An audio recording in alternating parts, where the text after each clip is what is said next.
Bonjour à tous, bienvenue à ces rencontres de la transmission d'entreprise. Donc aujourd'hui, on va vous présenter le parcours d'une transmission d'entreprise vue du côté du cédant et aussi le parcours d'une reprise d'entreprise vue du côté du repreneur. Et pourquoi on va faire ça en le voyant des deux côtés? C'est parce que finalement, dans le cadre d'un projet de transmission d'entreprise, vous êtes un petit peu dans le même bateau. Et si c'est important pour vous de bien connaître les étapes de votre projet, ça vous aidera aussi de connaître les étapes de la personne qui va être en face de vous. Pour mieux réussir, c'est important de se mettre à la place de l'autre. En effet, une transmission réussie, c'est un accord gagnant-gagnant. Donc pour ça, bien sûr, il faut que vos enjeux, vous les connaissiez, vous les maîtrisiez, mais que vous ayez une belle vision aussi de ceux de la partie en face. Donc ce qu'on vous propose de voir ensemble aujourd'hui, c'est tout d'abord pourquoi la transmission est-elle importante, comment vous allez pouvoir vous préparer à ce projet, que vous soyez acheteur ou vendeur, comment trouver la bonne personne, la personne qui saura continuer l'histoire de cette entreprise, comment préparer et auditer l'entreprise quand on est repreneur, enfin comment élaborer un projet de transmission, parce qu'il y a plein de points de technique qu'on va vous expliquer, et enfin on vous parlera de l'accompagnement qu'on est capable de mettre en place pour vous au niveau des chambres consulaires et de nos partenaires AG2R La Mondiale. Donc pour rentrer tout de suite dans le vif du sujet, je vais laisser la parole à Jean-Luc Hoffmann, président de la Chambre de métiers Alsace, et Jean-Luc Heimburger, président de la Chambre de commerce Alsace Eurométropole, pour vous présenter les atouts de la transmission et de la reprise. Merci. L'artisanat représente aujourd'hui 40 000 entreprises en Alsace. 40 000 entreprises, dont 25% seront à reprendre dans les 10 prochaines années. Et bien, sur ces 25%, nous espérons bien que vous soyez les repreneurs, les futurs repreneurs de ces entreprises artisanales. Alors, une entreprise artisanale à reprendre, c'est non seulement pérenniser l'entreprise qui existe déjà aujourd'hui, mais c'est aussi lui assurer un futur, continuer à exister, la développer, prendre le virage de la modernité, former les apprentis, un pan qui est très important dans une entreprise, transmettre le savoir. Et pour tout ce faire, nous, à la Chambre de métier, nous vous accompagnons. Nous avons 2 conseillers développeurs, un dans le Bas-Rhin, un dans le Haut-Rhin, pour vous accompagner à réaliser ce qu'on pourrait dire l'objectif d'une vie, parce que reprendre une entreprise, ça peut être l'objectif d'une vie. Et pour moi, vous êtes des super-héros. Vous êtes des super-héros parce que ce n'est pas facile aujourd'hui de reprendre une entreprise, la conjoncture étant ce qu'elle est. Et vous avez beaucoup de motivation à vouloir le faire. Alors, avec la CCI, mais également avec la région, nous sommes à vos côtés pour réussir cela. Merci à vous et bon vent. Je passe la parole à Jean-Luc Heimburger. Bonjour à toutes et à tous et merci à Jean-Luc Hoffmann de me transmettre ainsi le micro afin de parler de la cession. Qu'est-ce qu'une entreprise? Une entreprise, c'est une aventure humaine qu'un porteur de projet un jour mène de son côté et autour duquel il va attirer un certain nombre de personnes qui sont des collaborateurs, des collaboratrices. Et cette aventure humaine, un jour, pour une raison ou une autre, ça peut être pour une question d'âge, une question de maladie ou une question simplement de volonté de passer à autre chose, un jour, en fait, cette histoire peut prendre fin, ce qui est la pire des solutions, ou peut se poursuivre. Et comment est-ce qu'on prépare une session d'entreprise? C'est simplement en réfléchissant quand même un petit peu à l'avance. Parce que bien évidemment, on n'arrive pas un jour en disant demain matin j'arrête tout et je cède. Ça a été dit tout à l'heure, une transmission se prépare aussi. Il faut trouver effectivement personne qui reprend, mais il faut aussi préparer en fait cette partie session. D'abord, c'est comme on le dit souvent, c'est comme la mariée, il faut qu'elle soit belle et qu'à ce moment-là, la structure soit attractive. C'est-à-dire qu'il faut que le marché soit quand même porteur. Il faut que le produit soit toujours adapté au marché et que les ventes puissent se faire. Il faut préserver aussi la formation et les compétences de ses collaborateurs, de ses collaboratrices, afin d'intéresser un repreneur. Et si les choses ne sont pas de cette manière-là, tout simplement, l'opération ne se fait pas. Donc avant de passer un jour, pour une raison ou une autre, et qui peuvent être simplement, je le disais tout à l'heure, une volonté de passer à autre chose, ou simplement une fin de carrière, pensez que une des principales responsabilités que vous avez en tant que chef d'entreprise, c'est préserver les compétences et vos collaborateurs, collaboratrices, c'est leur vie aussi, et on ne peut pas les lâcher comme ça. 2, c'est de faire en sorte que le marché soit toujours là et que les produits soient adaptés aux produits. Pensez aussi, si c'est le cas, à ce que les locaux soient des locaux qui soient adaptés aussi à quelque chose qui va pouvoir perdurer, parce que si c'est délabré, des vieilles peintures, etc., ben, ça n'intéresse pas grand monde. Donc vous voyez, une session d'entreprise, ça se réfléchit avant. Il y a quelques années qui seront nécessaires pour bien le préparer. Nous avons dans nos équipes de la CCI, comme celle de la CMA, des conseillers parfaitement faits des choses et qui nous accompagneraient pour une seule chose, c'est que ça réussisse. Bonne chance à tous. Merci Président. Donc on voit bien les enjeux d'un projet de transmission reprise, mais soyons francs, il y a aussi des points de vigilance auxquels il faudra faire attention. Et pour vous présenter les points de vigilance côté cédant, je vais faire appel à César Méliquet de AG2R La Mondiale.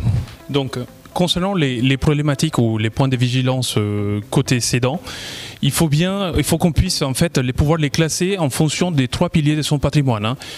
On a bien entendu que M. Hoffman nous a dit que dans les 10 prochaines années, il y aura 10 000 sociétés en Alsace à être transmises. Donc l'idée, c'est de pouvoir accompagner les dirigeants pour la retraite. Donc sur le plan social, la première des choses à faire, c'est déjà de faire un calcul de retraite pour savoir 2 choses. La première, c'est quand est-ce que je peux partir à la retraite et avec combien. Ensuite, il y a différents outils comme les cumuls emploi-retraite, la retraite progressive qui peuvent être mis à contribution de la transmission réussie. Il faudrait aussi regarder du côté du patrimoine privé pour voir finalement si le dirigeant ou l'entrepreneur individuel s'est constitué suffisamment de patrimoine pour faire face justement à ses revenus futurs à la retraite en complément de revenus sociaux qu'il aura. Côté professionnel, l'entreprise, donc le président Imburger nous a évoqué la question des biens préparer la mariée pour la transmettre. Il ne faut pas oublier que l'entreprise, c'est aussi un capital sur lequel le chef d'entreprise il peut compter comme un complément de retraite une fois qu'il aura liquidé tous ses droits. Donc tout ça, tout cet ensemble-là, donc il faut bien sûr regarder dans un ensemble pour que sa transmission soit réussie. Merci César. Donc, pour vous présenter les points de vigilance du côté repreneur, cette fois, je fais appel à Thierry Provost, conseiller auprès de la Chambre de commerce et d'industrie. La question du repreneur dans le cadre du projet de reprise, c'est la question de la responsabilité immédiate. Le repreneur, c'est, contrairement au créateur d'entreprise, le créateur d'entreprise, qu'est-ce qu'il a devant lui? Il a une feuille blanche. Le repreneur, qu'est-ce qu'il a devant lui? Il a une entreprise.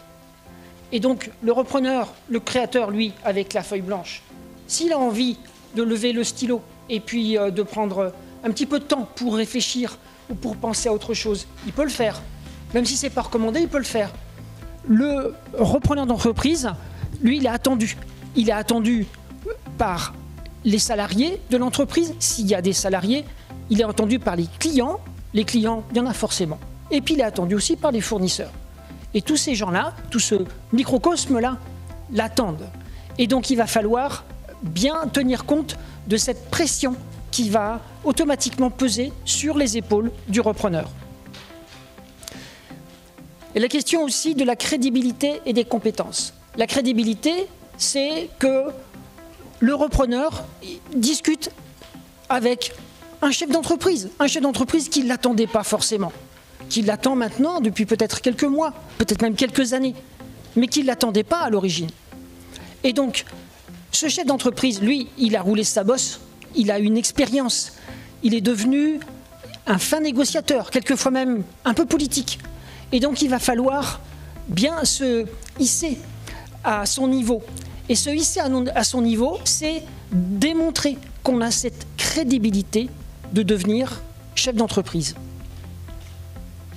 Sur les compétences, c'est extrêmement variable. C'est le cédant qui décide.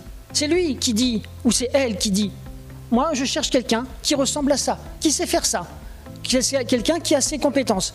Alors c'est encore plus fort évidemment dans le cadre de l'artisanat, mais néanmoins, dans le cadre des entreprises, je dirais du commerce et de l'industrie, il y a aussi des choses qu'il faut intégrer dans sa démarche, notamment au niveau des compétences. La question des salariés, c'est que bien souvent, évidemment, on les a pas choisis, on les a jamais choisis. C'est le chef d'entreprise qui les a recrutés. Lui, il travaille avec eux quelquefois depuis 15 ans, depuis 20 ans. C'est une équipe, c'est des gens qui se connaissent, qui s'apprécient mutuellement. Et donc, vous arrivez dans l'entreprise et ils ne vous connaissent pas, ils ne savent pas qui vous êtes. Et donc, quelquefois, ils n'auront pas envie de travailler avec vous. Et s'ils peuvent le faire, ils quitteront l'entreprise. Ça fait partie des inconvénients de la reprise d'entreprise. Le financement est plus important parce que c'est vrai qu'on peut créer une entreprise avec pratiquement presque rien. C'est à nouveau, c'est pas recommandé, mais c'est possible. En tout cas sur le plan réglementaire. La reprise d'entreprise, l'enjeu financier est plus important. L'enjeu financier, c'est la valeur de l'entreprise. On va revenir là-dessus. C'est beaucoup aussi votre capacité, entre guillemets, à mettre quelque chose sur la table. Alors je sais, ça ressemble un petit peu à du poker, hein, c'est comme ça. Il y a une dimension, je dirais, il y a un peu de l'ordre un peu du pari dans la reprise d'entreprise, et il faut accepter de sortir de sa poche ce montant, je dirais, qui échoit systématiquement aux repreneurs d'entreprise. La démarche elle est plus complexe. Oui, elle est plus complexe que la création parce que il y a déjà cette histoire, il y a déjà ce mode de fonctionnement. On va parler de l'audit. Qu'est-ce que c'est un audit? Un audit, c'est lever le capot, c'est regarder ce qu'il y a dessous, c'est regarder ce qui est caché. C'est ça un audit. Il va falloir prendre le temps de décortiquer cette entreprise. Il va falloir prendre le temps de... Et si vous avez besoin, si vous n'avez pas toutes les compétences, entourez-vous pour faire cet audit. Négocier avec le cédant, c'est presque exclusivement une question de confiance. Établir la confiance, c'est le préalable à la négociation. Il n'y aura pas de négociation s'il n'y a pas la confiance. Donc il va falloir se donner les moyens et prendre le temps d'établir cette confiance. Le repreneur doit aussi réfléchir. Alors, en faisant un petit peu ce florilège là sur la reprise d'entreprise, on a peut-être un peu brûlé les étapes. Après tout, le repreneur, il faut aussi qu'il se prépare. Vous l'avez compris, il l'a dit le président Imburger. Le cédant doit se préparer, mais le repreneur aussi doit se préparer. Il doit se préparer et notamment il doit, c'est simple, savoir ce qu'il veut. Un repreneur qui dit bonjour, je veux reprendre une entreprise, il va falloir travailler. Hein. Alors que quelqu'un qui dit moi, je veux prendre une entreprise de telle taille, avec tel effectif, telle situation géographique, avec telle activité, on commence à y voir plus clair, c'est déjà un peu plus facile de l'orienter. Donc il y a une question de savoir-être. Il y a une question de personnalité. Est-ce qu'elle est adaptée ou pas au projet? Est-ce que votre projet prend en compte les contraintes personnelles, les précisions de vos motivations et de vos objectifs? En fait, vous allez rédiger votre cahier des charges. Et votre cahier des charges, il va tenir compte de l'ensemble de ces éléments. Qui vous êtes? Quelles sont vos compétences? Qu'est-ce que vous avez envie de faire? Qu'est-ce que vous êtes capable de faire? Est-ce que vous avez suffisamment d'argent? Est-ce que vous avez le soutien de votre famille ou de vos proches et de vos amis? Le savoir-faire, ça touche à la connaissance et à la compétence technique. Compétences métiers, compétences commerciales, compétences en gestion, en management, en réglementation. Il faut être compétent partout. Alors que personne n'est compétent partout. Un chef d'entreprise, c'est d'abord quelqu'un qui sait s'entourer. Démontrer déjà que vous savez vous entourer et vous augmenterez votre crédibilité. Une expérience dans les différents domaines de compétences, c'est évidemment plus simple quand on a dans son curriculum vitae une ligne, au moins, qui est en relation avec le domaine recherché. Ça permet d'établir des ponts. La maîtrise du milieu professionnel concerné, la maîtrise. Alors, le milieu professionnel concerné, comment il va s'exprimer? C'est beaucoup les fournisseurs et les clients. Aujourd'hui, on a parlé de crédibilité, on a parlé de confiance, on a parlé... Et si on parlait d'autorité? Quelle autorité vous avez, vous, aujourd'hui, avec les clients de tel ou tel marché et les fournisseurs de tel ou tel marché. Comment est-ce que vous allez pouvoir, en quelque sorte, rapidement, savoir négocier avec les uns et avec les autres? L'apport financier mobilisable, c'est pas l'appartement que vous pouvez vendre, c'est c'est l'argent que vous pouvez sortir, j'ai dit tout à l'heure, que vous pouvez mettre sur la table. Ça, c'est important. C'est ce montant-là qui est important. Ce n'est pas le montant total de la valeur de l'entreprise, c'est une partie, mais il faut pouvoir mettre cette partie sur la table. Concernant la préparation du cédant, donc la question la plus importante, elle n'est pas d'ordre fiscal, social, patrimonial, juridique. Elle commence finalement par préparer son projet de vie après cession. Tout simplement parce que ça nous permet déjà de nous préparer psychologiquement à la cession, à transmettre l'outil professionnel. Et voilà, et ça commence finalement pour la question de revenus futurs. Parce que une fois que j'aurai vendu mon entreprise, je n'ai plus de revenus professionnels. Et si par la même occasion, je pars à la retraite, donc forcément, les revenus de la famille vont être constitués uniquement de la retraite et des revenus patrimoniaux que j'ai constitués tout au long de ma carrière, plus les capitales de la cession une fois qu'il aura été cédé. Une fois que j'ai préparé mon projet, sachant que ce n'est pas la même chose de s'occuper de son potager au fond du jardin que de faire le tour du monde à la voile. Donc c'est une réflexion qu'il faut avoir. Par la suite, une fois qu'on aurait arrivé là, il faut bien sûr connaître un petit peu la typologie des sessions que je veux avoir, sachant que est-ce que c'est plutôt une vente à tiers ?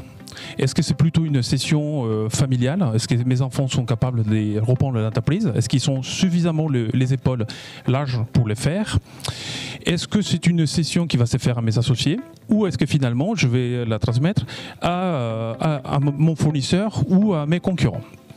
Donc ça, c'est la partie qu'il faut préparer. Bien sûr, la fiscalité fait partie aussi de la cession.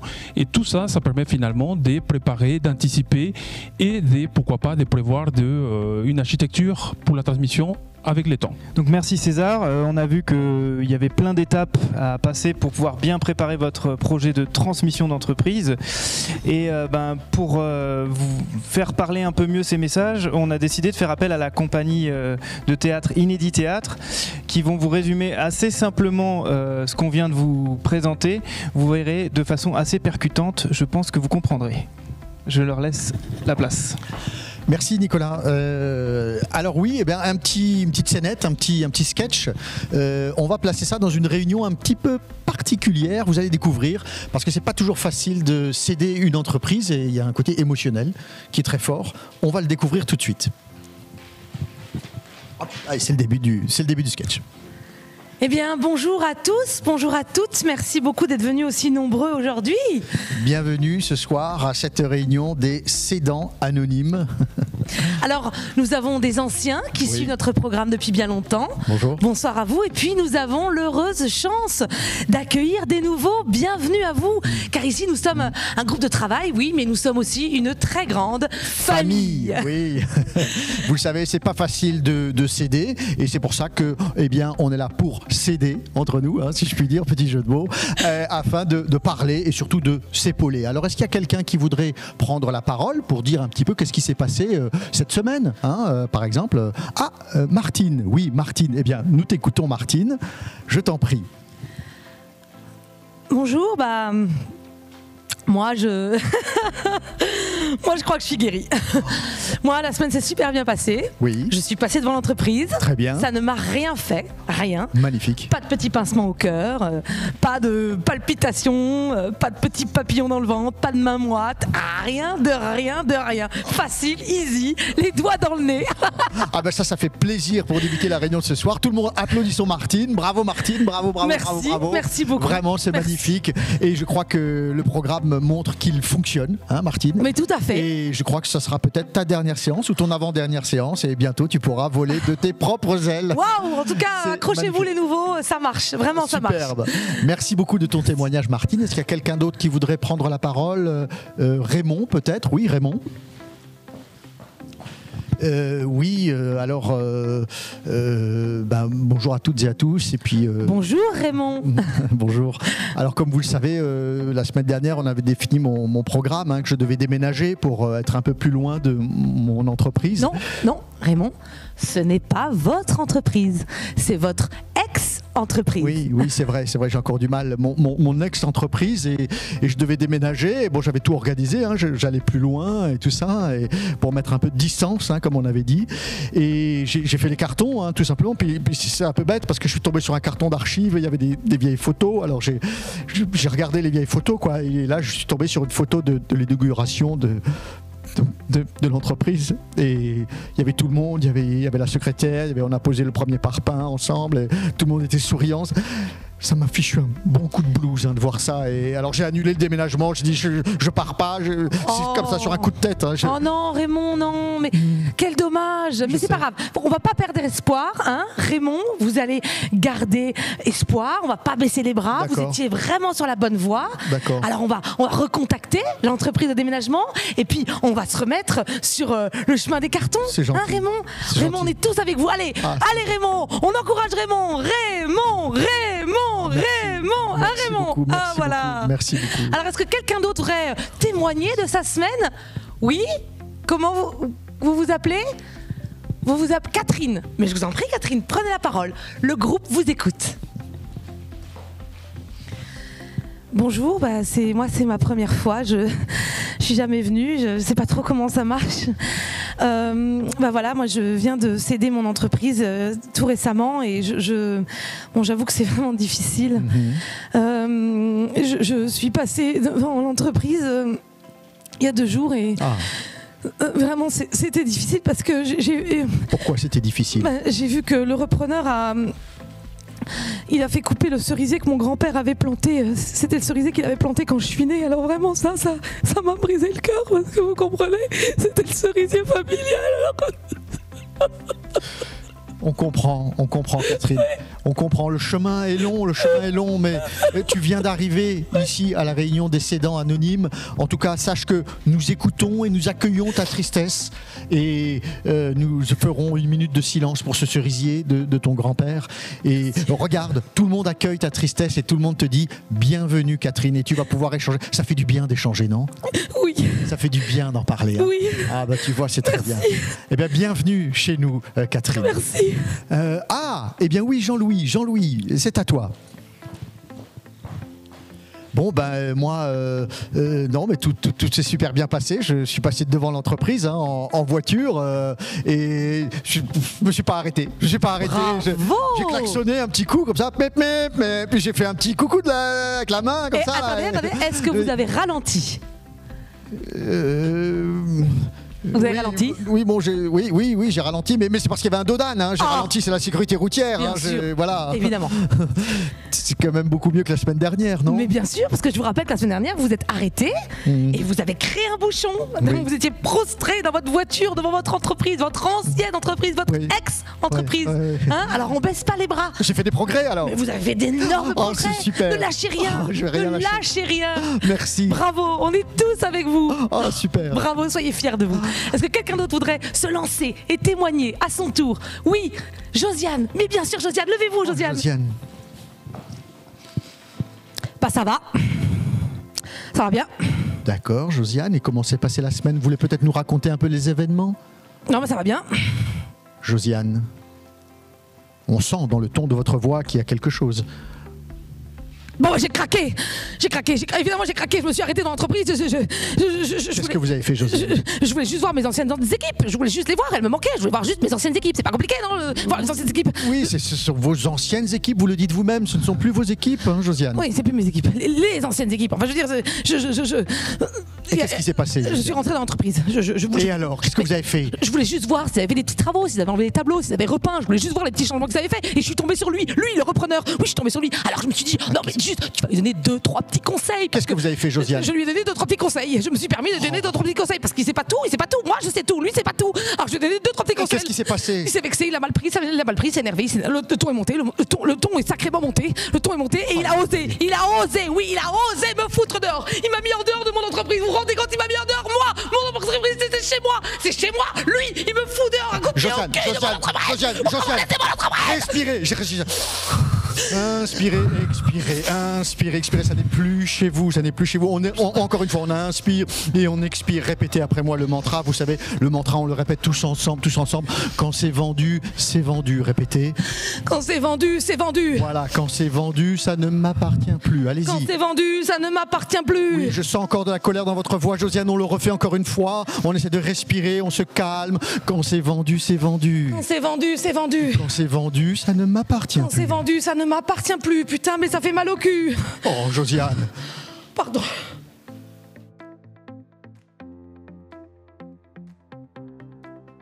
La réalité du marché de la reprise d'entreprise. Pourquoi est-ce qu'on parle de marché? Parce qu'il y a quelque chose à vendre. Ce quelque chose sont les entreprises. Il y a une offre, il y a une demande. Et à nouveau, cette offre, cette demande, ce mécanisme du marché, il va s'exercer de façon assez critique au moment de l'évaluation. Mais on ne parle pas de ça pour l'instant. On parle simplement de cette façon d'aborder le marché de la reprise d'entreprise. Qu'est-ce qui le caractérise?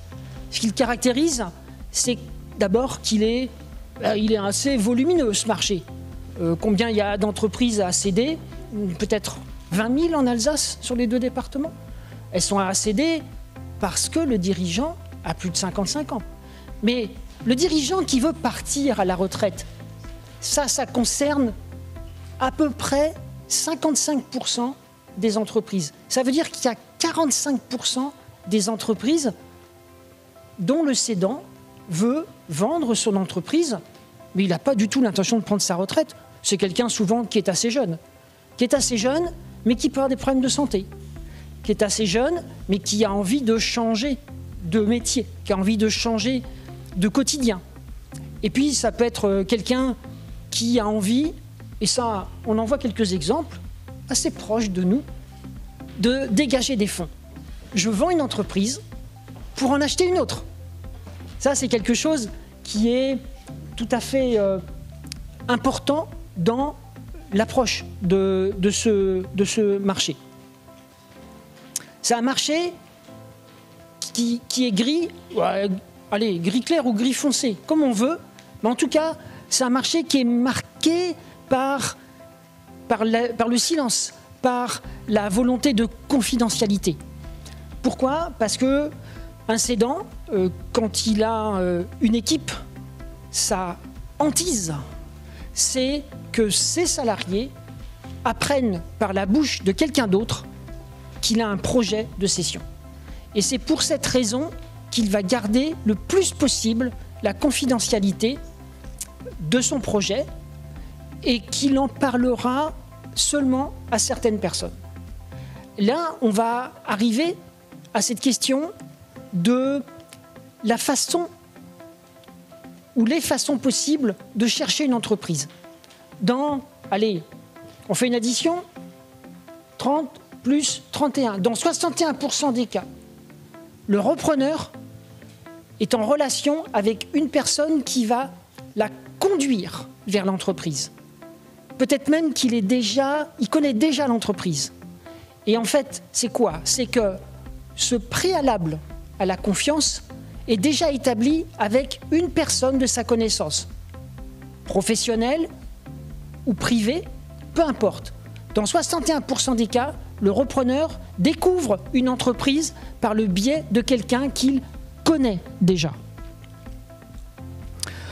Dans 18% des cas, ce sont des intermédiaires comme les chambres de métier, chambres de commerce et d'industrie, mais aussi les conseillers en fusion-acquisition, mais ça peut être aussi les avocats, ça peut être aussi les notaires, ça peut être aussi toutes les personnes qui sont professionnellement, comme parfois les agents immobiliers, qui sont professionnellement en contact à la fois avec des cédants et des repreneurs. Et puis, dans 11% des cas, ce sont des annonces qui vont permettre aux repreneurs de trouver son entreprise. Et dans 10% des cas, c'est une démarche de prospection. C'est une démarche que je pourrais qualifier d'assez dure, mais qui peut être efficace. C'est d'établir un listing et de téléphoner. C'est des choses qui sont tout à fait possibles. En tout cas, vous voyez que, surtout ce qu'il faut retenir, c'est que dans la grande majorité des cas, le repreneur est déjà en contact avec quelqu'un qui connaît l'entreprise à céder.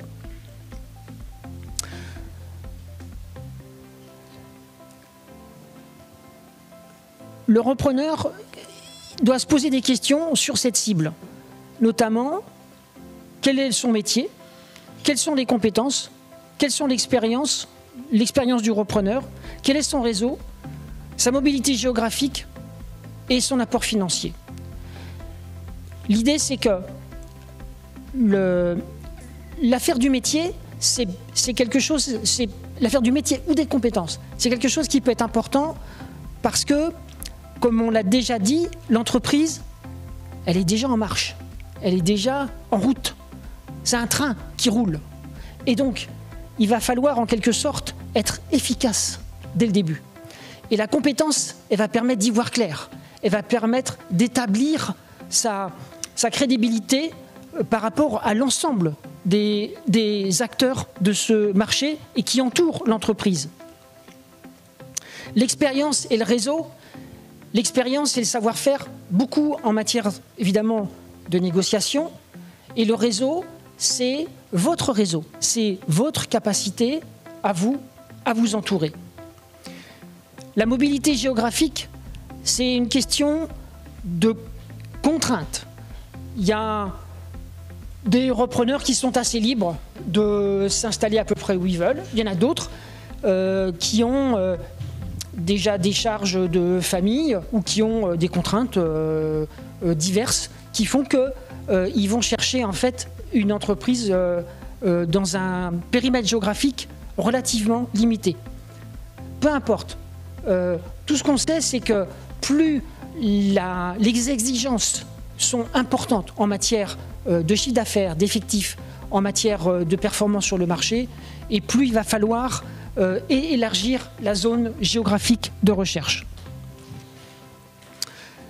Et l'apport financier, on en a déjà parlé, c'est l'argent, c'est ce que vous allez mettre ou ce que vous allez pouvoir mettre sur la table. C'est ça ? Moi, je me trouve côté cédant, donc pour savoir un petit peu comment est-ce que je vais cibler mon futur repreneur. Donc la question pour les artisans, elle est un petit peu plus complexe parce que finalement, la reprise d'une entreprise artisanale, elle ne peut se faire que si je connais le métier. Donc c'est les cas des coiffeurs, c'est le cas des menuisiers, voilà, dans lesquels il faut connaître le métier.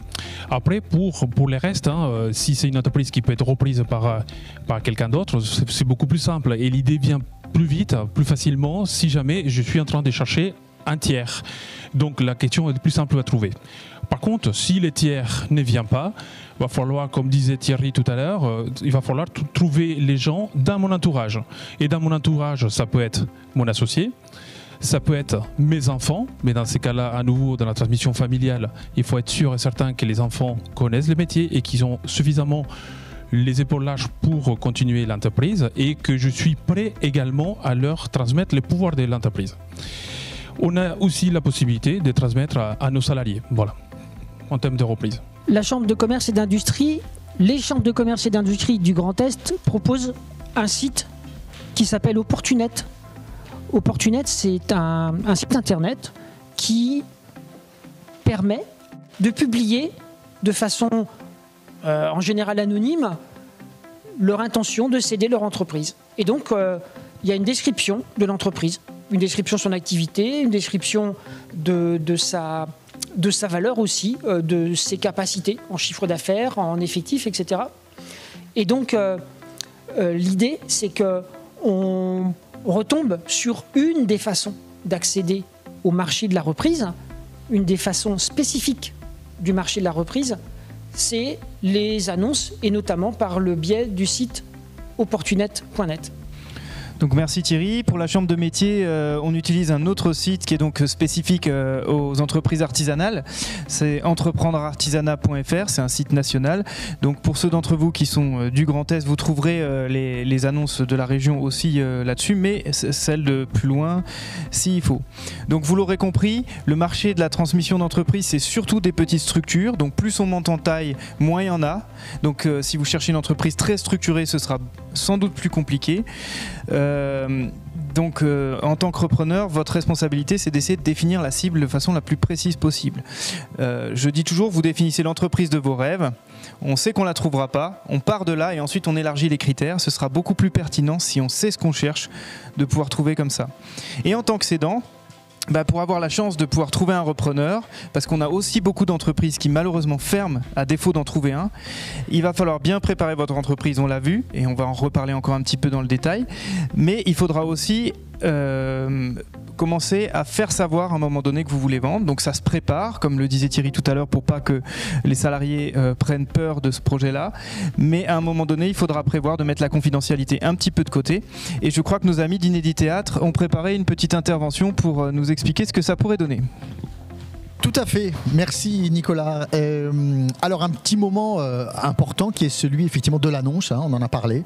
Eh bien une petite scénette qui va nous montrer un côté un peu particulier. Sophie Meyer veut céder sa pâtisserie salon de thé. Voyons ce que cela donne. Ah, Marc. Salut Sophie. Excuse-moi, est-ce que tu as trouvé le temps de te pencher un petit peu sur ma demande? Bien sûr, bien sûr. Oui. Non, mais j'ai travaillé sur ton annonce. C'est vrai? La communication, c'est mon métier, Sophie, tu sais bien. Super, frangin. Alors, attends. Alors, vas-y. Bon, j'ai pensé une annonce très simple. Ouais. Je te la lis et puis tu me dis ce que tu en penses, d'accord? Donc, vend une superbe pâtisserie salon de thé à Oberschaffolsheim le Haut, 12 rue principale. Contactez Sophie Meyer. Prix, bon là il faut, tu m'as pas donné le prix, alors il faudrait mettre un prix, il faut que tu me donnes un prix quoi, mettre un prix. Un prix? Non, faut pas mettre de prix. Non, faut pas de prix parce que c'est... Non, ça fait des jaloux ça. Non, tu mets pas de prix. Je mets pas de prix du tout. Non, tu mets pas de prix. D'accord. Alors d'accord. Bon. Et alors qu'est-ce que je mets à la place? Je mets... je vais mettre occasion à ne pas manquer. Ah voilà, c'est bien ça. Super, occasion. Ça, on sent l'occasion à ne pas manquer comme ça. Voilà, c'est pas mal ça. C'est pas mal. Ouais. Voilà. Ok, d'accord. Alors je change. Ah par contre, sur l'adresse. Oui. J'aimerais bien que tu ne mettes pas l'adresse précise, s'il te plaît, parce qu'en fait, ça va faire jaser dans le village. Tout le monde va le savoir. Je veux pas d'adresse précise. Je comprends. Okay. Alors je mets pas le village, pas l'adresse. Non. Alors je mets quoi? Je mets Barin. Non, Barin c'est trop petit, le Barin c'est un bourg, le Barin. Bon, non, pas le Barin. Non. Alsace, Grand Est, la province, en province. Non, mais province, ça fait vraiment péjoratif quoi. Oh, Paris, c'est super, Paris, oh, province. Non. Ouais, mais enfin, il faut quand même localiser ce que tu vends, Sophie. Je vais pas mettre quelque part quand même. Ah bah si, ça c'est bien, quelque part c'est bien, quelque part c'est pas nulle part. Si, ça c'est bien quelque part. Tu veux que je mette quelque part? Tu mets quelque part. Bon, alors je vais mettre quelque part. Super. D'accord. Voilà. Ok. Ah oui, sur l'objet. Non, tu mets pas pâtisserie salon de thé. Non, ça, tout le monde va savoir que c'est moi, évidemment. Je mets juste pâtisserie alors. Non, tu mets pas. Tu précises pas. Tu rentres pas dans les détails, quoi. Qu'est-ce que tu veux que je mette, Sophie? Tu veux que je mette vend quelque chose? Voilà, c'est très bien ça, c'est parfait. On comprend qu'il y a quelque chose à vendre et en même temps on n'est pas hyper précis, tu vois, on donne envie. Bon, d'accord. Alors attends, je peux récapituler l'annonce que ça nous donne. Ouais. D'accord. Vas-y. Donc, d'après tes indications, oui. On est bien d'accord. Oui. Alors, superbe affaire à saisir. C'est super ça, beau titre. Vend quelque chose. Parfait. Quelque part. Parfait. Ni trop ni pas assez. À un certain prix. Ouais. Occasion à ne pas manquer. Ça, voilà, ça on sent que c'est la belle affaire. Une affaire en or. Pour le contact, je mets superaffaire.asaisir@gmail.com. C'est parfait, frangin. Merci beaucoup. Bon. Je savais qu'en te demandant à toi, ce serait impeccable. Nickel, vraiment. Allez, à table. Sophie. Quoi? Avec cette annonce-là, tu penses vraiment trouver quelqu'un? Écoute, ton truc à toi, c'est la communication. Moi, c'est le business. Je vais te dire, des affaires en or comme ça part comme des petits pains. Bon, si tu le dis. Merci pour cette présentation. Alors ça peut sembler caricatural, mais c'est une vraie problématique parce que quand on veut vendre sa boîte, Thierry vous le disait tout à l'heure, 60% des transmissions se font dans le réseau du chef d'entreprise. Donc à un moment donné, si vous voulez vendre, il faudra prévoir de le faire savoir. Donc à vous de déterminer ça se prépare, mais c'est important de le faire. Maintenant, on en arrive à l'étape où vous auriez rencontré votre repreneur idéal ou en tant que cédant, ou votre cédant si vous êtes repreneur, pardon. Donc, en tant que repreneur, il va falloir diagnostiquer l'entreprise. On en a déjà parlé un petit peu tout à l'heure. Et au niveau du diagnostic, il y a plusieurs choses qu'il faudra faire. La première chose, la plus importante, c'est de diagnostiquer l'activité. Forcément, s'il n'y a pas de client, on ne parle pas d'entreprise. Donc le plus important et ce qui fait tenir le modèle économique, c'est le chiffre d'affaires, les clients. Donc il faut qu'on connaisse bien l'activité de l'entreprise. Je vous prends quelques exemples caricaturaux, mais que j'ai vus et qui me semblent assez parlants. Un menuisier qui faisait des portes sur mesure et qui ne fonctionnait que en faisant quelques foires dans l'année, une ou deux. Et ensuite, il tournait avec son camping-car pour aller voir tous les clients qu'il avait pu prendre, avec qui il avait pu entrer en contact sur les foires. Donc c'est une façon de fonctionner au niveau commercial très particulière. Si dans votre audit vous n'êtes pas rendu compte qu'il fonctionnait comme ça et vous n'êtes pas prêt à le faire, vous aurez du mal à reprendre son activité. J'ai aussi eu l'occasion de voir une entreprise monoclient, monoproduit. Dans tous les manuels, on vous dirait ne jamais reprendre une telle activité. Et bien finalement, ça c'est fait, ça fait plus de 4 ans que ça dure et le repreneur est toujours à la tête de cette entreprise. Donc voilà, en fonction des situations, il y a parfois des choses un peu particulières qui peuvent exister. Ensuite, au niveau des diagnostics de l'entreprise, il faudra bien sûr diagnostiquer les moyens. Donc les moyens, ça va être l'outil de production, ça va être tout ce qui permet à l'entreprise de faire son chiffre d'affaires. Pareil, je vous prends un exemple, une entreprise de sérigraphie que j'avais accompagnée. Le cédant me dit oui, tout est aux normes, il n'y a pas de problème. Il y a juste le massicot qui est peut-être pas aux normes, mais ce ne sera pas très cher à remplacer, ça ne posera pas de problème. On trouve des repreneurs, ils montent leur projet, ça prend du temps, de l'énergie à tout le monde. Et à la fin, on se rend compte qu'en fait, remplacer le massicot, ça coûtait quand même plus de 5 000 €. Et ben dans le business plan des repreneurs, les 5 000 €, ils ne les avaient pas et ils ne pouvaient pas les financer, donc ça a failli faire capoter la vente.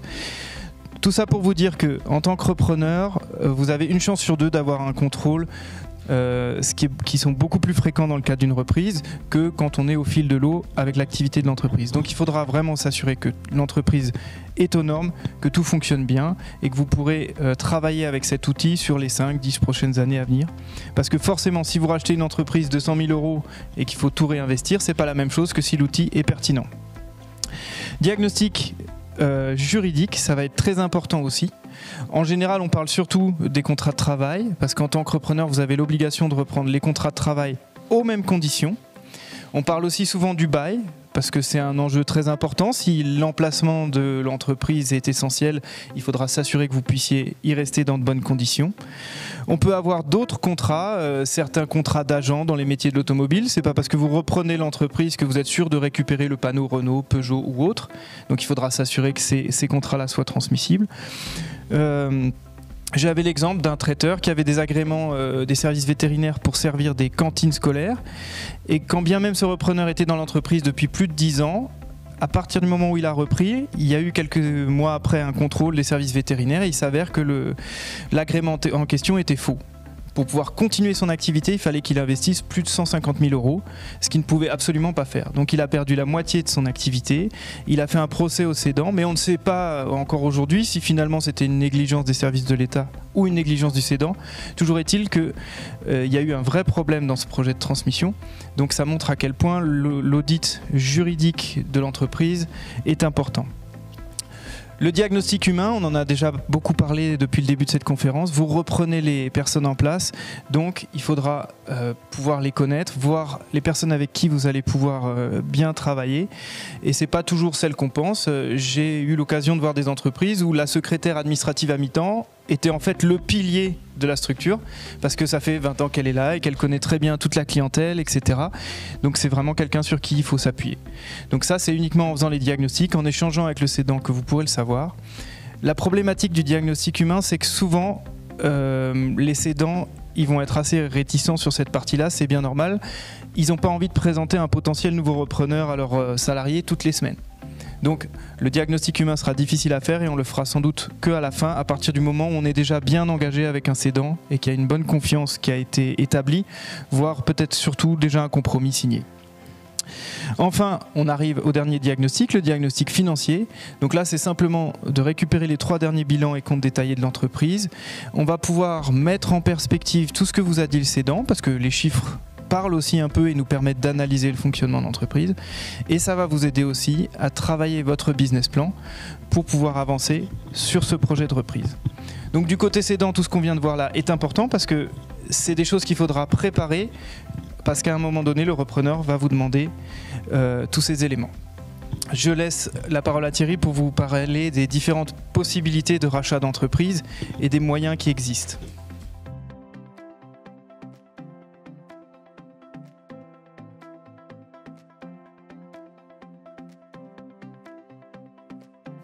Un projet de cession, ça touche entre autres à la question de la façon de racheter l'entreprise. On rachète le fonds, on rachète les titres. Racheter le fonds, c'est la partie gauche du bilan. C'est ce qui fait que l'activité peut s'exercer. Ce sont les investissements. Les titres, c'est la société tout entière. Moi, j'ai l'habitude de parler de poupée russe. Dans une entreprise, vous avez le droit au bail, c'est la plus petite poupée, qui est dans le fonds de commerce, qui est dans la société. Et donc, suivant le cas, vous pouvez être amené à racheter l'un des 3. Si on s'en tient à la question du fonds de commerce ou des titres, c'est parce que dans les modalités de rachat, ça touche à une différence. C'est ce qu'on appelle la garantie d'actifs passifs. La garantie d'actifs passifs, c'est un contrat d'assurance qui fait que toutes les dépenses qui vont arriver après le rachat, mais qui ont leur cause avant le rachat, donc qui sont nées en fait de la propriété précédente, de la direction précédente. Toutes ces dépenses, elles seront à la charge du cédant, à la charge du vendeur. Et simplement, dit comme ça, voilà, c'est relativement simple. C'est un document qui est assez volumineux, qui est assez technique et qui nécessite l'intervention d'un avocat d'affaires. Donc ce que tu dis est important, Thierry, parce que c'est vrai que même côté cédant, souvent, le vendeur ne sait même pas lui-même s'il va vendre plutôt juste un fonds de commerce ou des parts sociales. Et c'est sûr qu'à la fois en termes de prix et de modalités, ça change tout. Puis c'est très bien parce que comme c'est un élément de négociation, ça veut dire que le coût de la garantie d'actifs passifs, on va peut-être pouvoir le répartir entre les deux, après tout. On va peut-être pouvoir faire du 50-50, et puis il y a peut-être même des cédants qui vont accepter de le payer entièrement. Donc on est déjà entré dans une phase de négociation. Et pour le cédant, ça fait partie aussi de ses options, de pouvoir vendre soit le fonds de commerce, soit les titres. Donc on va en parler parce qu'effectivement ça joue aussi sur la fiscalité pour le cédant. Oui. Donc on en arrive, une fois que vous savez ce que vous allez racheter ou que vous savez ce que vous allez vendre, on en arrive à un point essentiel, le nerf de la guerre, combien vaut l'entreprise? Alors forcément, on n'est peut-être pas tout à fait d'accord du côté cédant ou côté repreneur. Ce que je peux vous dire en tout cas, c'est qu'il n'existe pas de méthode universelle. Forcément, si votre entreprise se trouve sur un marché où vous allez intéresser beaucoup de repreneurs, vous ferez monter les enchères. Et si par contre, ça fait des années que vous essayez de vendre et que vous avez du mal à trouver quelqu'un parce que vous êtes dans un secteur ou un métier très technique, très complexe, forcément, ça va changer la valorisation. Néanmoins, on a quand même des techniques qui sont utilisées. Elles sont de 3 types. Vous avez des techniques qui sont basées sur une analyse plutôt patrimoniale. Donc patrimoniale, ça veut dire quoi? Ça veut dire l'entreprise vaut, si je résume, ce qu'elle possède. Je prends l'exemple d'un cédant que j'ai accompagné qui a un garage. Il me dit, moi j'ai investi 600 000 € dans le matériel. Mon entreprise vaut au moins 600 000 €. Alors effectivement, il a raison. En tant que repreneur, si vous voulez vous installer dans les mêmes conditions, il faudra effectivement financer 600 000 €. Mais s'il n'y a pas un client qui passe la porte de ce garage, excusez-moi, c'est 600 000 €. Je ne sais pas s'ils valent vraiment encore ce montant-là. Donc c'est une analyse importante, mais ce n'est pas la seule. Et en tant que repreneur, elle ne sera pas priorisée. Vous avez des méthodes qui sont basées plutôt sur ce qu'on appelle des comparables. Donc là, en fait, on fait la moyenne des sessions qui ont été faites dans le même métier sur la France, par exemple, et on vous dit, dans telle activité, une entreprise se vend entre 50 et 70% de son chiffre d'affaires annuel. On entend souvent parler de ces techniques parce qu'elles sont simples à comprendre, mais elles sont assez limitatives pour deux raisons. Déjà, souvent, les fourchettes sont beaucoup trop larges, donc elles donnent une indication vraiment assez faible. Et puis ça ne pourrait fonctionner vraiment bien que si toutes les entreprises fonctionnaient de la même manière. Vous pouvez avoir une entreprise avec un gros chiffre d'affaires mais qui n'est pas rentable, et une autre qui a un beaucoup plus petit chiffre mais qui tourne très bien. Moi, en tant que repreneur, forcément, je vais préférer la deuxième. Donc ces méthodes-là sont des indications mais ne sont pas suffisantes. J'en viens à la troisième technique, qui sont des techniques basées sur le rendement de l'entreprise. Donc, si je résume, là, l'entreprise, elle vaut ce qu'elle gagne. Et c'est la plus importante parce qu'en tant que repreneur, vous allez devoir racheter l'entreprise à un certain montant. Il faut que vous puissiez être sûr que vous puissiez amortir ce montant. Je vous prends un exemple tout bête. Vous voulez racheter un fonds de commerce à 100 000 €. Le repreneur, la banque va lui demander d'apporter 20 à 30% de ce montant-là. Vraisemblablement, souvent, si c'est une reprise de fonds de commerce, il aura besoin d'aller financer au moins 100 000 parce que les 20 000 qu'il apporte seront mangés dans le rachat du stock, peut-être le fonds de roulement, les frais de reprise d'entreprise. Donc il va emprunter au moins 100 000. Donc s'il emprunte 100 000, il faut qu'il puisse se rassurer sur le fait qu'il va pouvoir rembourser 100 000 sur 5 ans maximum ou 7 ans maximum, puisque c'est ce que la banque pourra lui prêter. Donc dans mon exemple, si vous voulez vendre un fonds à 100 000 €, il faut que votre fonds de commerce permette au repreneur de générer 25 000 € de bénéfices tous les ans. Avec ça, il pourra rembourser sur 5 ans, une fois qu'il s'est rémunéré. Donc vraiment, c'est les techniques de rendement qui sont importantes à mettre en œuvre. Quand on fait une évaluation, on va regarder le fonctionnement de votre entreprise, on va le corriger sur un fonctionnement standard. Est-ce que le dirigeant fait passer des frais somptuaires sur l'entreprise ou non? Est-ce que l'épouse ou l'époux du dirigeant travaille gratuitement ou avec un salaire trop élevé? Est-ce que le salaire du dirigeant est normal ou pas? On va corriger tout ça et on va regarder qu'est-ce qu'elle est capable de générer comme bénéfice corrigé, cette entreprise. Et en fonction de ça, on saura, par rapport au repreneur type qui sera en face, quel prix il pourra mettre en face du projet de reprise. Donc c'est très important de faire cette analyse-là. On peut vous aider sur ces éléments. Votre expert comptable peut le faire aussi. Et ensuite, une fois qu'on a défini un prix, côté repreneur, il faudra élaborer ce qu'on appelle le business plan. Je te laisse la main, Thierry. Le business plan, voilà, il a dit un gros mot, mais c'est comme ça s'appelle comme ça, ou plan de financement. Allez, plan de financement. Le plan de financement, c'est... faut passer le plan de financement, c'est les besoins, suivant que vous achetez effectivement le fonds ou les titres. Alors c'est vrai, acheter un fonds de commerce ou acheter des titres d'entreprise, ça veut dire payer des droits d'enregistrement qui oscillent entre, disons, 0,1 et 3%, pour faire simple, entre les types de sociétés et la valeur du fonds de commerce. C'est quelque chose qu'il faut rajouter. Il y a aussi, Nicolas en a parlé, le renouvellement du matériel, avec éventuellement les mises aux normes. Tout ça, ça a un coût, et il va falloir, en quelque sorte, introduire toutes ces données dans le business plan, parce qu'il va falloir les financer. Et donc, bien entendu, éventuellement, on va rajouter le fonds de roulement de l'entreprise, en sachant que c'est une question, je trouve, importante à se poser. S'il faut financer le fonds de roulement, est-ce que c'est bien l'entreprise qu'il faut racheter? Bon, enfin, voilà. En tout cas, le business plan, lui, il doit couvrir l'ensemble de ses dépenses. Et tout à l'heure, j'ai parlé de la garantie d'actifs passifs, qui a un coût aussi. Et donc, si le coût est à la charge du repreneur, il va falloir aussi l'introduire dans le business plan. Et en face de ça, qu'est-ce qu'on va mettre? On va mettre les ressources, hein, on fait notre bilan. Et puis donc, les ressources, c'est essentiellement l'apport en propre, l'apport personnel du repreneur, hein, l'argent qu'il met sur la table, littéralement. Et puis, cet argent, comme l'a dit Nicolas, c'est entre 25 et 30% du montant total de la valeur de l'entreprise. Et donc, les 70-75% restants, c'est la banque qui les fournira. Donc, c'est un prêt, c'est ce qu'on appelle la dette senior. La dette senior, elle est payée, elle est effectivement remboursée par l'entreprise. C'est l'entreprise qui rembourse la banque. Ce qui n'empêche pas la banque de demander des garanties personnelles aux repreneurs.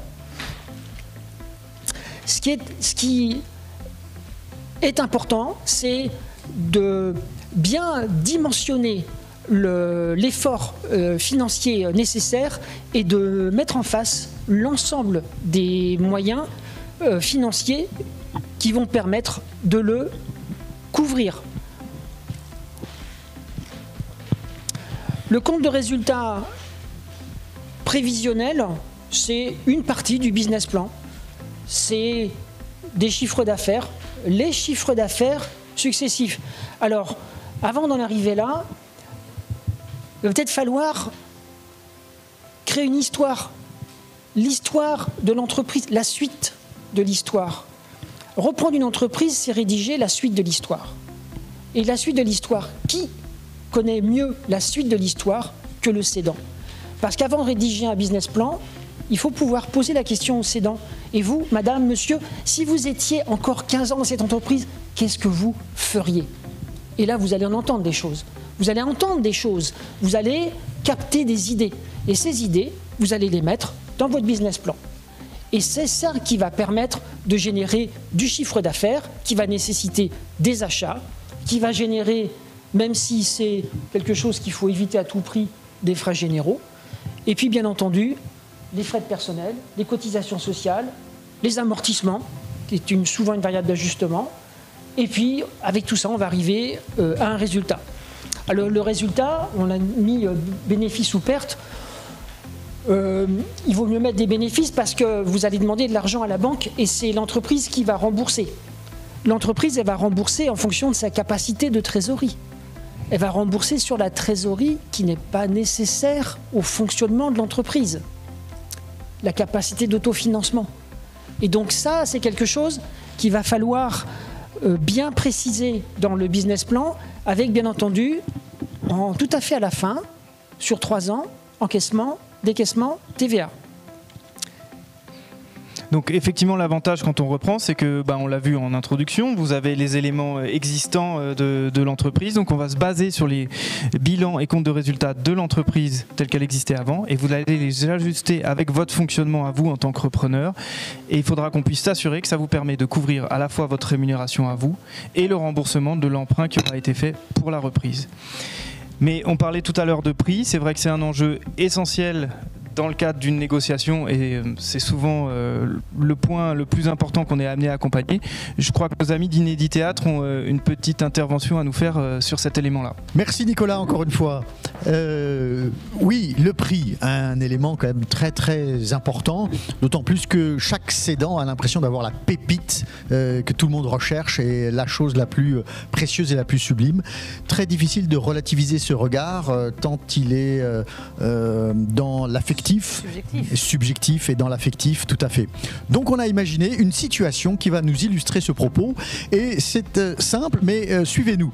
Nous avons une extraterrestre, n'est-ce pas, qui a décidé d'essayer de reprendre la Terre, puisque la Terre est à céder, et vous avez donc un terrien qui est donc en train de céder la Terre. Voyons voir cette scène et voyons voir comment le cédant se comporte et comment le repreneur, ou la repreneuse en l'occurrence, se comporte. À tout de suite. Bonjour petit terrien. Bonjour madame l'extraterrestre. J'ai vu votre annonce dans le Galaxy Mag. Oui, tout à fait. Écoutez, une belle offre que vous avez là. Et alors vous avez des photos qui sont extrêmement flatteuses. C'est un produit de qualité, la Terre. Tout à fait. Alors justement, moi-même et mes associés, nous cherchons à acquérir une nouvelle planète. Et puis on s'est dit, tout reprendre à zéro, non, c'est tellement plus facile de reprendre quelque chose qui est déjà existant, qui est là. Bien sûr. Comme ça, ça va nous éviter d'avoir à faire toutes les étapes de création, toutes les étapes d'évolution. On s'est dit, mais la planète Terre, qu'elle est parfaite pour mais nous. Vous avez raison, on a fait tout le boulot, on a créé la Terre, on l'a fait évoluer jusque-là, donc je vous comprends extrêmement bien. Alors, je profite de ce petit entretien. J'ai là le dossier que vous m'avez fait transmettre, je l'ai tout à fait étudié avec le plus grand soin. Oui. Alors, j'ai quelques petits points de réserve. Ah bon des petites questions. Ah, très bien. J'ai remarqué concernant votre chauffage que vous avez des problèmes de thermostat, petit terrien.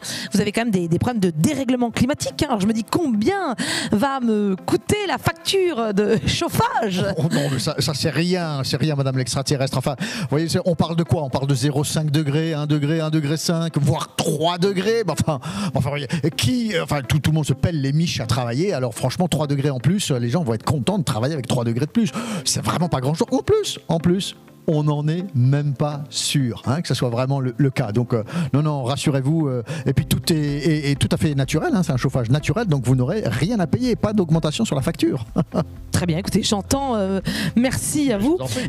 J'ai également fait un petit topo des travaux. Ah bon? Et je vois que vous avez un énorme trou dans le plafond, n'est-ce pas? Je me dis que les coûts de travaux pour réparer la couche d'ozone, ça va être bonbon. Non, mais ça, c'est de l'histoire ancienne. On n'en parle même plus aujourd'hui sur Terre. Qui parle encore de la couche d'ozone? Non, on a arrêté les CFC, on a arrêté tout ça. Et puis vous savez, ça va se refaire. Et puis en plus, c'est bénéfice en fait. C'est un bénéfice parce qu'il y a plus de lumière qui passe, donc on voit mieux, les personnes travaillent mieux, vous produisez mieux. Non, c'est un bénéfice pour l'entreprise, laissez-moi vous le dire. Non. Voyez le côté positif de la chose. Bon, écoutez, soit je transmettrai à mes associés votre argumentaire, n'est-ce pas? Alors, en arrivant jusqu'ici, j'ai remarqué quand même que le quartier est triste. C'est pas jojo. C'est-à-dire que déjà, j'ai eu beaucoup de mal à trouver votre système solaire. C'est-à-dire que c'était très mal indiqué sur mon GPS interstellaire. Et également, j'ai remarqué qu'il n'y avait pas de commerce de proximité sur les autres planètes. J'ai remarqué que c'était un peu tristounet. Tout est loin et la seule chose proche, c'est la Lune. C'est un terre gris, triste. Oui, alors c'est une manière de voir les choses, mais je pense que, laissez-moi vous dire, vous vous trompez. Parce que quand vous êtes sur Terre et que vous regardez la Lune, Lune qui est là, qui nous tourne autour, ça, pas de Lune, croissant de Lune, pleine Lune. Imaginez un instant, madame l'extraterrestre, en tout bien tout honneur, que nous soyons au bord d'un lac et qu'il y ait la pleine Lune et que nous soyons tous les deux dans cette belle clarté avec les reflets scintillants sur les vaguelettes amenées par la risée du soir. Nous serions peut-être en train de vivre une belle romance. Écoutez, je peux dire que vous savez vendre votre entreprise. La Lune, c'est un plus. C'est un plus. D'accord. Bien sûr. Et je note. J'ai aussi remarqué que votre parking est complètement saturé. Il n'y a plus d'orbite de libre. J'ai énormément galéré pour me garer. J'ai dû faire un créneau en rétrofusée. Je peux vous dire que c'était extrêmement compliqué. Ouais, mais vous vous trompez. Un parking bien rempli, ça veut dire qu'il y a du trafic. Ça veut dire que les gens viennent pour acheter des choses sur Terre.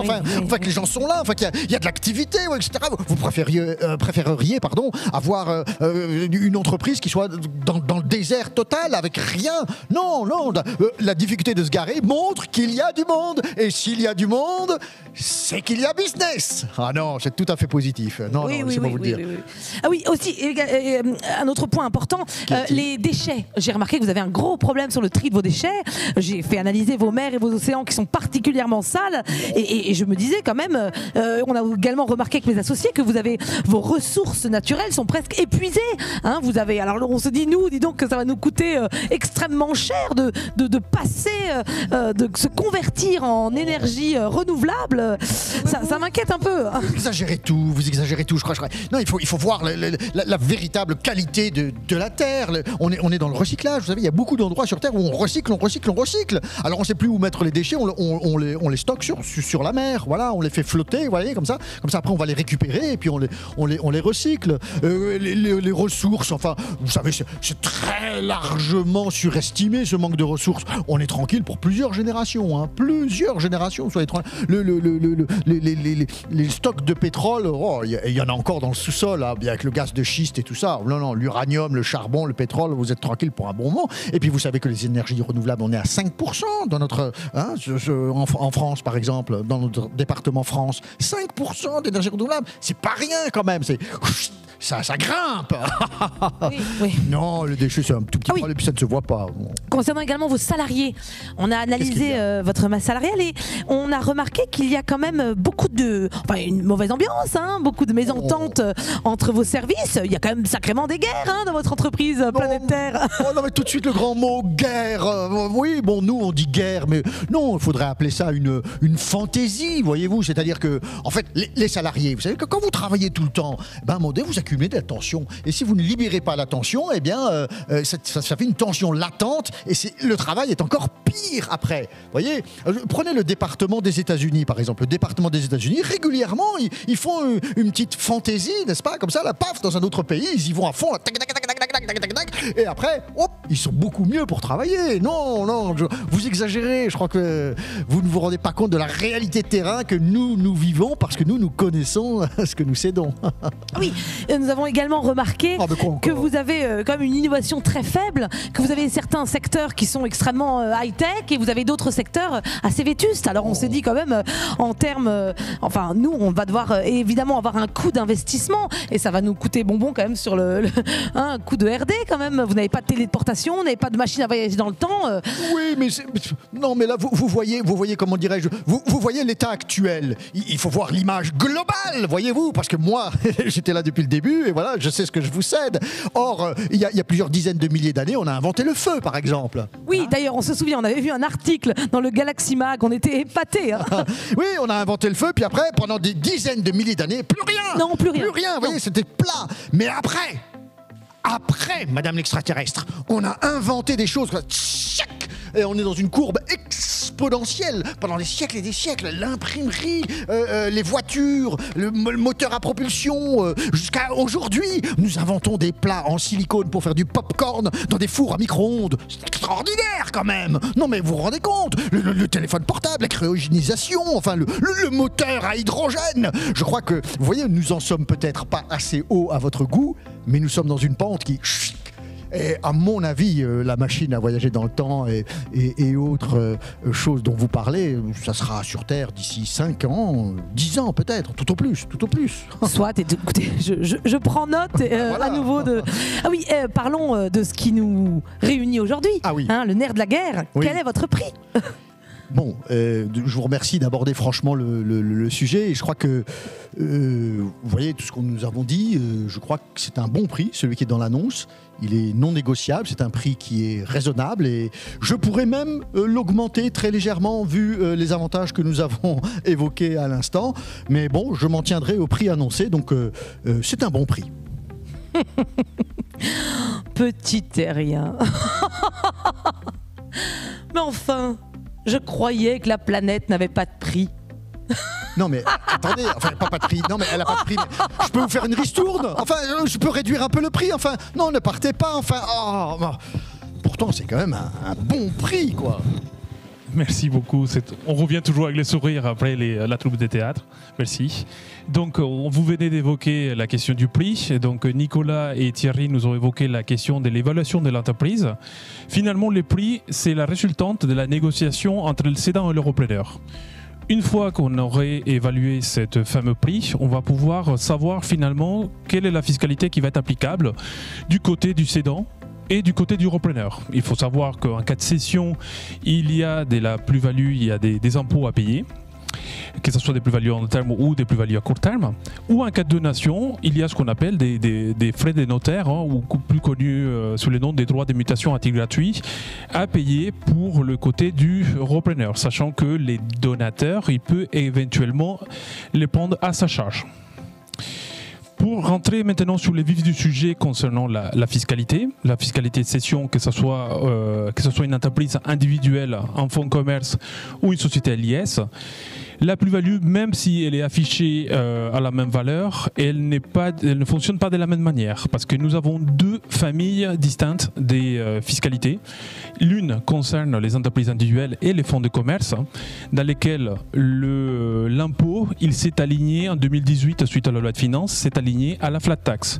Donc l'impôt sur le revenu aujourd'hui c'est un impôt forfaitaire, il est à 2,8 plus les prélèvements sociaux actuellement à 17,2, ce qui nous donne un cumul de 30%. Cet impôt il est dû en cas de cession. Et également, on ne va pas purger la plus-value en cas de donation. Par contre, il faut savoir qu'il existe des régimes de faveur en cas de cession, dans lequel on peut avoir soit une exonération totale, soit une exonération partielle. que ce soit en fonction du chiffre d'affaires, en fonction de la valeur de mon fonds de commerce ou également en cas de départ à la retraite. Et ce qu'il faut savoir aussi, c'est que ces différents régimes fiscaux, on peut les combiner entre eux. Donc, d'où l'importance aussi de se faire accompagner par un spécialiste non seulement de la retraite, mais également un spécialiste de la fiscalité. Concernant les fiscalités pour les sociétés à l'IS, je parlais tout à l'heure de la flat tax, donc elle a été mise en place en 2018. Tout ça pour simplifier la clarté par rapport aux contribuables, sachant qu'on a gardé les anciens régimes, les régimes existants, c'est-à-dire les abattements pour durée de détention. Donc on va se retrouver avec la flat tax à hauteur de 30%, mais également l'impôt sur le revenu avec des durées d'abattement, et il faut pouvoir les comparer tous en même temps, avec un régime de retraite toujours existant. Ça, c'est un cas de cession, ce qu'on appelle à titre onéreux. Maintenant, on va voir rapidement la transmission à titre gratuit. Elle a également un coût. Donc, il faut savoir que chaque parent peut transmettre à ses enfants jusqu'à 100 000 € tous les 15 ans.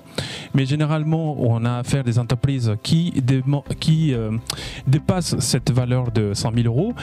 Il faut savoir qu'il existe un régime de faveur qui permet de réduire fortement ce qu'on appelle l'assiette taxable sur laquelle on va venir calculer les droits de mutation. Et donc on peut travailler soit avec les pactes Dutreil qui permet de réduire des 3/4 la valeur d'entreprise en remplissant certaines conditions. Donc on s'engage à conserver les titres de manière collective mais également de manière individuelle tout en gardant des fonctions de direction de l'entreprise. Mais également on peut aussi des fois transmettre une entreprise à ses enfants avec un démembrement, ce qui permet également de diminuer la valeur fiscale sur laquelle on va venir calculer les droits. Par la suite, quand on regarde la situation patrimoniale du dirigeant, pour que la transmission soit réussie, vous avez bien compris qu'il faut prendre de l'auteur et regarder non seulement l'entreprise, mais également le patrimoine privé du dirigeant, mais également son patrimoine social, donc sa retraite, et traiter toutes les problématiques, répondre à toutes les questions du dirigeant pour soulever toutes les freins qu'il peut y avoir et surtout lui donner de la clarté sur les 10, 20, 30 prochaines années en termes de revenus pour qu'il soit tranquille, pour qu'il puisse non seulement transmettre son entreprise, mais également pour qu'il puisse transmettre aussi déjà une partie de son patrimoine. Merci César. Donc on arrive au bout de cette présentation tout doucement. Les points importants que vous aurez dans le cadre d'une transmission d'entreprise à négocier, ça va être déjà, il faut pouvoir avoir des objectifs réalistes, que ce soit cédant comme repreneur, des objectifs qui soient en lien avec l'activité économique de l'entreprise. C'est important, comme on l'a vu, de connaître les enjeux de l'autre partie. Donc si je suis repreneur, il faut que je connaisse un petit peu les enjeux de départ en retraite du dirigeant, les enjeux de fiscalité. Ça m'aidera à mieux discuter avec lui. Et en tant que cédant, il faut aussi comprendre qu'un repreneur, souvent il a besoin d'aller peut-être plus vite que vous parce qu'il est peut-être au chômage et plus vite il reprend, plus il aura des aides de Pôle emploi derrière. Le repreneur, il aura un audit complet à monter. Il ne connaît pas votre entreprise, il faut qu'il puisse se mettre à votre place. Donc c'est important que vous puissiez créer de la confiance, lui transmettre les informations dont il a besoin. Et il aura aussi besoin de convaincre un banquier derrière. Donc il faut que son business plan tienne la route et que ce soit adapté à ce que vous faites. Donc on arrive aux conditions qui, selon nous, sont importantes pour qu'une vente soit réussie.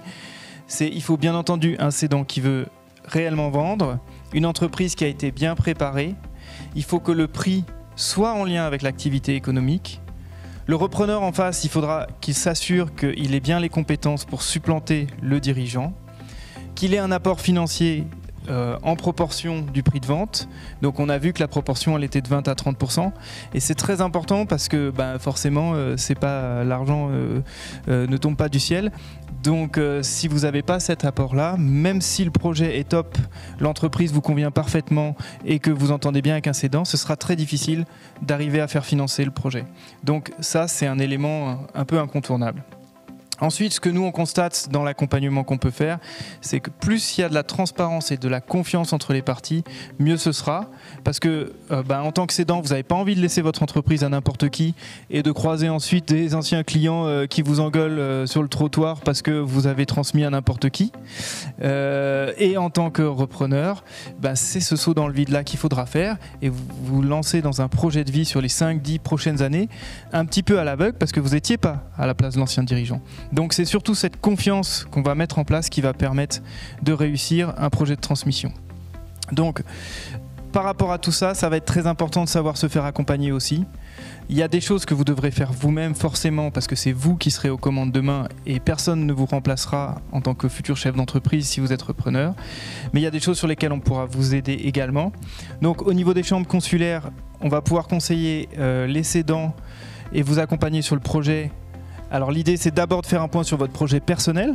Pourquoi vous voulez vendre et dans quel délai? Parce que c'est ça qui va nous dicter ensuite le timing et toutes les conditions dans lesquelles on va essayer de transmettre.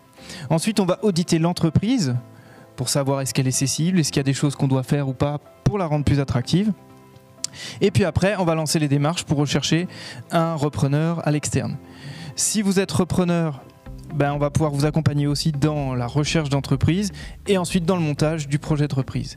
Et César, toi, au niveau d'AG2R, tu vas être capable d'accompagner les cédants sur le bilan retraite et une analyse patrimoniale. Bien sûr, donc comme on disait tout à l'heure, le bilan de retraite très important, déjà d'une pour éviter d'avoir des erreurs dans la carrière, hein, donc il faut aller chercher les erreurs, pouvoir les corriger.